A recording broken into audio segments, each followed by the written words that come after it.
Hello दोस्तों, तो कैसे हो आप लोग। आई होप आप सब बढ़िया कर रहे होंगे। तो बहुत लोगों को एडवांस अकाउंटिंग में प्रॉब्लम होता है क्योंकि सिलेबस बहुत ही ज्यादा वास्ट है एंड पूरा का पूरा एएस है एंड चैप्टर्स भी बहुत बड़ा बड़ा है, जैसे कि कंसोलिडेशन, अमलगमेशन एंड और भी बहुत सारे ऐसे चैप्टर्स हैं जिसमें बहुत प्रॉब्लम होता है। तो इस वीडियो में मैं अपना advance accounting paper number 1 of CA inter अपने सर्टिफाइड कॉपी आप लोगों के साथ शेयर करूंगा एंड आप लोग देख सकते हो कि कैसे प्रेजेंट करना है, कैसे आंसर करना है, किस बात का ध्यान रखना है। एंड मैंने इसी चैनल में अपना लॉ का भी सर्टिफाइड कॉपी शेयर करके रखा है। अगर आप लोगों ने नहीं देखा तो आप लोग देख सकते हो। तो चलिए इस वीडियो को स्टार्ट करते हैं। तो ये है मेरा सर्टिफाइड कॉपी जिसमें मुझे डिस्क्रिप्टिव पार्ट में 28.5 मिला था एंड एमसीक्यू पोर्शन मुझे मिला था 26, जो कि टोटलिंग हो गया था 55 मार्क्स। तो एमसीक्यू पोर्शन बहुत इंपॉर्टेंट रोल प्ले करता है आपका पूरा ओवरऑल के लिए, क्योंकि अगर एमसीक्यू में आप एटलीस्ट 24 उठा लेते हो तो बहुत हेल्प करता है आपको। और इसमें मैंने क्वेश्चन नंबर 1 अटेम्प्ट किया था, फिर क्वेश्चन नंबर 2 अटेम्प्ट किया था, क्वेश्चन नंबर 3 अटेम्प्ट किया था, क्वेश्चन नंबर 4 मैंने ऑप्शनल में निकाला था, क्वेश्चन नंबर 5 अटेम्प्ट किया था एंड क्वेश्चन नंबर 6 अटेम्प्ट किया था। तो चलिए स्टार्ट करते हैं इस वीडियो को। तो ये चलिए वीडियो को स्टार्ट करते हैं। जैसे कि आप देख सकते हो कि यहाँ पर मैंने क्वेश्चन नंबर 2 अटेम्प्ट किया था। ये आया हुआ है इंटरनल रिकंस्ट्रक्शन चैप्टर से एंड इसमें मुझे 4 जर्नल एंट्रीज में से मेरा यहाँ पर एक कुछ रॉन्ग हुआ है, बाकी 3 मेरा सही है। तो यहाँ पर मेरा 3 एंट्री सही हुआ था। फिर यहाँ पर भी देख लेते हैं, यहाँ पर टिक नहीं लगाया हुआ है, आई डोंट नो वाई। तो यहाँ पर मुझे स्टेप मार्किंग में 5 मार्क्स यहाँ पर मिल गया है। एंड नेक्स्ट में चलते हैं। तो इसमें भी मेरा पूरा जर्नल एंट्री सही है, आप देख सकते हो। बट फिर भी यहाँ पर स्टेप मार्किंग में यहाँ पर 0 अलॉट किया हुआ है, आई डोंट नो वाई, क्या रीजनिंग है इसका। एंड फिर यहाँ पर कैपिटल रिडक्शन अकाउंट बनाने बोला था, तो ये भी मेरा पूरा सही है एंड यहाँ पर मुझे 2 स्टेप मार्किंग मिल गया। फिर नेक्स्ट आते हैं, यहाँ पर बैंक अकाउंट भी बनाने बोला था, तो यहाँ पर भी मुझे 2 स्टेप मार्किंग अलॉट हो गया है। तो आप देख सकते हो मुझे क्वेश्चन नंबर 2 में आउट ऑफ 14 9 मार्क्स अलॉट हो गया है। नेक्स्ट चलते हैं दूसरे क्वेश्चन में। तो ये क्वेश्चन नंबर 5 मैंने अटेम्प्ट किया, जो कि है कंसोलिडेशन चैप्टर से।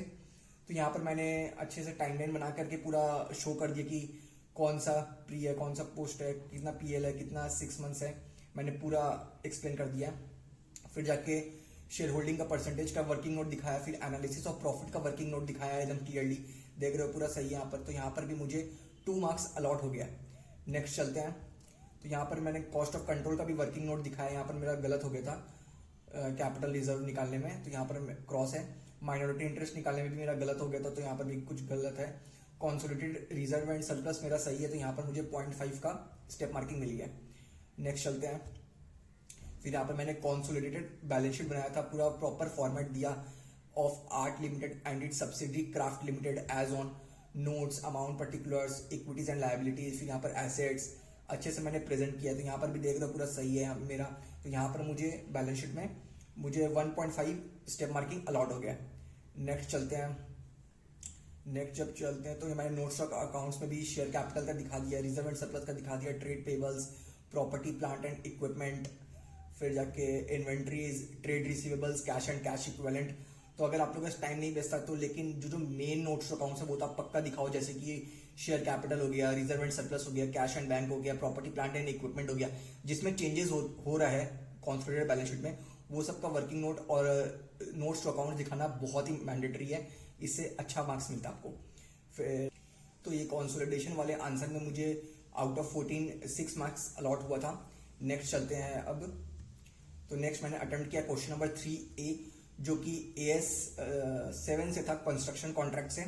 जैसे कि आप देखते हो यहाँ पर डिग्री ऑफ कंप्लीशन निकालना था, फिर कॉन्ट्रैक्ट रेवेन्यू को बाइफरकेट करना था ईयर 1, ईयर 2, ईयर 3 में। तो ये तो मेरा सही है, बट डिग्री ऑफ कंप्लीशन मेरा कुछ गलत हो गया था। तो इसमें मुझे ओवरऑल 3A में जो पार्ट है 7 मार्क्स का था, इसमें मुझे 3.5 मार्क्स अलॉट हो गया है। नेक्स्ट चलते हैं। तो नेक्स्ट मैंने किया 3B, जो कि कैश फ्लो स्टेटमेंट बनाना था। Cash flow from operating activities का, पूरा आपको कैश फ्लो स्टेटमेंट नहीं बनाना था, सिर्फ cash flow from operating activities का बनाना था। यहाँ पर आप देख सकते हो मैंने नेट प्रॉफिट बिफोर टैक्स का वर्किंग नोट में निकाला है, तो यहाँ पर मैंने रेफरेंस भी दे दिया है एंड मैंने सही फॉर्मेट वगैरह निकाला है इन द बुक्स ऑफ ये cash flow statement for the year ended. तो आप लोगों को भी ये चीज का ध्यान रखना है कि अच्छे से प्रेजेंट करें and answer to question number 3 भी ऐसे पूरा बोल्ड में लिखे ताकि एग्जामिनर को समझ में आए। तो इसमें भी मुझे आउट ऑफ 7 4 मार्क्स अलॉट हो गया है। जैसे कि आप वर्किंग नोट भी देख सकते हो यहाँ पर, net profit before tax and PL वाला का, closing PL minus opening PL, फिर मैंने एप्रोप्रिएशन को ऐड कर दिया जो एडजस्टमेंट के हिसाब से था। फिर ट्रेड रिसीवेबल्स का ओपनिंग क्लोजिंग दिखा दिया, माइनस कर दिया पीवीडीटी। फिर इनकम टैक्स पेड का भी मैंने वर्किंग नोट दिखाया। एंड जो item cash flow from operating activities में नहीं आता, मैंने वर्किंग नोट में दिखा दिया कि debentures issued in current financial year shall be charge to financing activity, वो ऑपरेटिंग में नहीं आएगा। New investment acquired shall be charge to investing activity, वो भी ऑपरेटिंग में नहीं आएगा, इसलिए मैंने इसका भी वर्किंग नोट प्रोवाइड कर दिया है। तो यहाँ पर मुझे वर्किंग नोट में भी स्टेप मार्किंग मिल गया 1 मार्क्स और इसका 3 मार्क्स। तो देख रहे हो वर्किंग नोट का भी मार्क्स होता है, इसलिए इसको भी बिल्कुल भी अवॉइड ना करें। वर्किंग नोट जहां जब पॉसिबल है आप बिल्कुल दो। फिर नेक्स्ट चलते हैं हम लोग।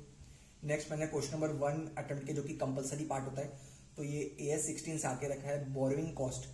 तो यहाँ पर वेटेड एवरेज निकालना था अपने को रेट, तो यहाँ पर मेरा रेट सही है, तो यहाँ पर आप देख सकते हो 1 मार्क्स अलॉट हो गया है। नेक्स्ट चलते हैं। यहाँ पर स्पेसिफिक बोरोइंग और जनरल बोरोइंग का बाइफर्केशन करना था, तो वो मैंने बाइफर्केट किया था। स्पेशल बोरोइंग तो मेरा सही है, बट जनरल बोरोइंग निकालने में मेरा कुछ गलत हुआ है, तो इसमें मुझे 2 मार्क्स का स्टेप मार्किंग मिल गया है। एंड ओवरऑल मुझे 1 में बोला जाए तो 7 में से 3 मार्क्स मिला मुझे इस क्वेश्चन में। फिर नेक्स्ट चलते हैं। यहाँ पर जर्नल एंट्रीज मैंने दिखा दिया था। फिर जाके नेक्स्ट आता है क्वेश्चन नंबर 1 भी। ये मेरा गलत हो गया था, मुझे ये क्वेश्चन आता नहीं था, बट फिर मैंने अटेम्प्ट कर दिया था, क्योंकि कुछ भी मैंने अपने नॉलेज के हिसाब से लिख दिया था। तो यहाँ पर मुझे एक भी मार्क्स अलॉट नहीं हुआ है, मुझे पूरा 0 मिला है 7 में से। तो एक बात का आपको ध्यान रखना है, अगर आपको नहीं भी आ रहा है तो आप फिर भी उसे ब्लैंक में ना छोड़े, जो भी अपने अंडरस्टैंडिंग के हिसाब से लिख दे या सॉल्व कर दे, तो हो सकता है कि आपको मार्क्स मिल जाए। क्योंकि ऐसा बहुत जगह केसेस देखा गया है कि जहाँ पर आपने अटेम्प्ट किया फिर भी आपको 0.5, 1 मार्क्स या 2 मार्क्स ऐसे अलॉट हो जाता है। तो ये एक मार्क्स आपका बहुत बड़ा इंपैक्ट डालता है पूरे रिजल्ट में। तो मुझे तो यहाँ पर 0 मार्क्स मिला। अब नेक्स्ट चलते हैं।